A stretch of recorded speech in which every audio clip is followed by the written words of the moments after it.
il y a deux types de chrétiens. Il y a les Pierre et il y a les Jean. Pierre dit que lui, il aime Jésus plus que les autres. Jean, lui, dit qu'il est le disciple que Jésus aime. Vous me suivez? Pierre dit que lui, il aime Jésus plus que les autres. Ça part de Pierre vers lui. Jean, lui, dit que Jésus l'aime lui plus que les autres. Donc c'est un amour qui part de Dieu vers Jean. Je vous pose la question. Qui a renié Jésus? Pierre. Qui est resté à la croix avec Jésus à côté de sa mère? Jean. Pourquoi? Parce que quand l'amour qui vient de Dieu vient vers toi, c'est cet amour-là qui te tient. Oh, waouh. Non, franchement, les gars, c'est trop pertinent. Des fois, on est trop comme Pierre. On est trop dans un délire de vouloir prouver. Ouais, moi, je t'aime plus que tout, Seigneur. Regarde ce que je fais pour toi. Vraiment, ça me fait même penser à un témoignage.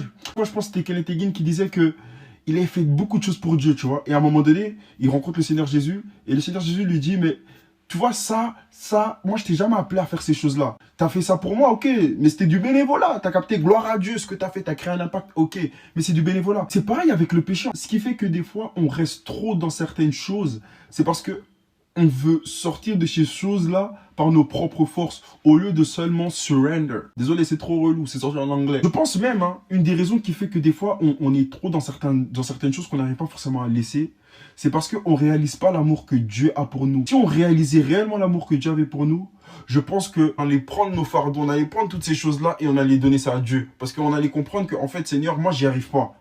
Mais toi, tu m'aimes. Et je sais que toi, tu peux. C'est ça qui va nous aider à grandir avec Dieu. Des fois, on est trop focus aussi sur ce péché en question, au lieu d'être focus sur les choses qui font que tu tombes dans ce péché. Ça encore, c'est autre chose.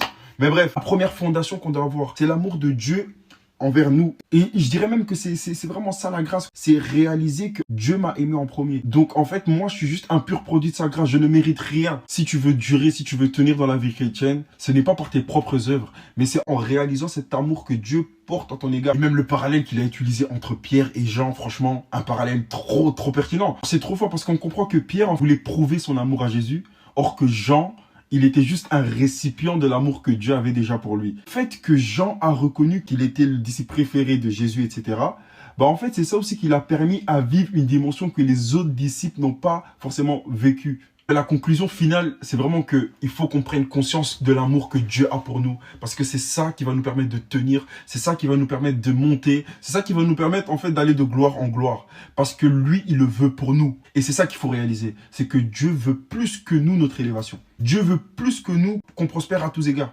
Et c'est ça qu'il faut réaliser. Mais pour le réaliser, il faut être conscient de l'amour de Dieu envers nous.